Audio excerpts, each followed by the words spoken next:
Visakha body builders fitness association నూతన కార్యవర్గ సభ్యుల ప్రమాణ స్వీకారం ఘనంగా జరిగింది. నగరంలో ఓ హోటల్లో జరిగిన కార్యక్రమంలో Visakha body builders fitness association, Andhra body builders association, Indian body builders federation ఆధ్వర్యంలో నూతన కార్యవర్గ సభ్యుల ప్రమాణ స్వీకార కార్యక్రమం కొనసాగింది.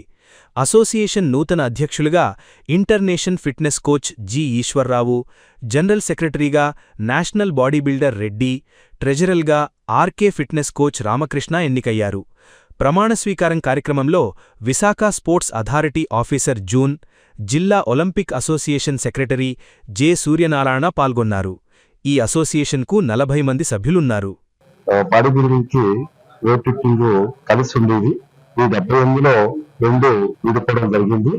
నెంబర్ ఆఫ్ ది ప్లేయర్స్ ఉండడం వల్ల ఫెడరేషన్ వెయిట్ లిఫ్టింగ్ ఫెడరేషన్ వేరు, బాడీ బిల్డింగ్ ఫెడరేషన్ వేరు.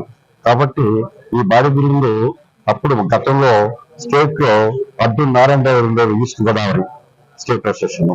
అక్కడ మన జిల్లాలో అప్పల్ నారాయణ గారు ఉండేవారు జిల్లా సెక్రటరీ.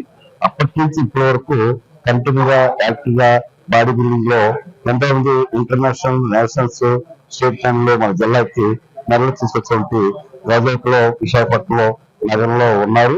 అదేవిధంగా ఎంతో మంది బాడీ బిల్డింగ్ లో, రైల్వేలో, నేవీలో, పోర్ట్ ట్రస్ట్ లో, చాలా డిపార్ట్మెంట్ లో ఈ స్పోర్ట్స్ కోటాలో ఈ బాడీ బిల్డింగ్ లో లాభం పొందారు.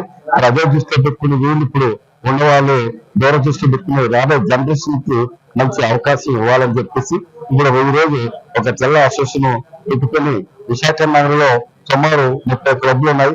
ఈ 30 క్లబ్లు సమావేశం ఏర్పాటు చేసి ఇక్కడ ప్రెసిడెంట్, సెక్రటరీ, ట్రెజరర్, ఏఈసీ మెంబర్లు, వైస్ ప్రెసిడెంట్లు ఏకంగా ఎన్నుకునేందుకు మా ఒలింపిక్ అసోసియేషన్ ప్రత్యేకంగా అభినందనలు తెలియజేస్తున్నాం.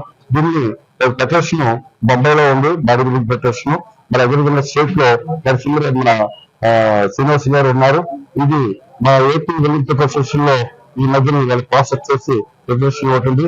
అది స్పోర్ట్స్ అథారిటీ కూడా వాళ్ళు లెటర్ కరెస్పాండ్ చేస్తారు. ఈ రెండు ఖచ్చితంగా రాబోయే రోజుల్లో మీ పిల్లలకి ఎటువంటి బెనిఫిట్స్ వాళ్ళు అమలు చేస్తారని, దానికి సపోర్ట్ గా మా ఒలింపిక్ అసోసియేషన్ తరఫున, డిస్ట్రిక్ట్ స్పోర్ట్స్ అథారిటీ తరఫున ఇద్దరు విశాఖపట్నం సపోర్ట్ చేస్తామని, సభాముఖంగా మా పరిధిలో వాళ్ళకి హెల్ప్ చేస్తామని న్యాయం జరగాలని కోరుతూ థ్యాంక్ యూ.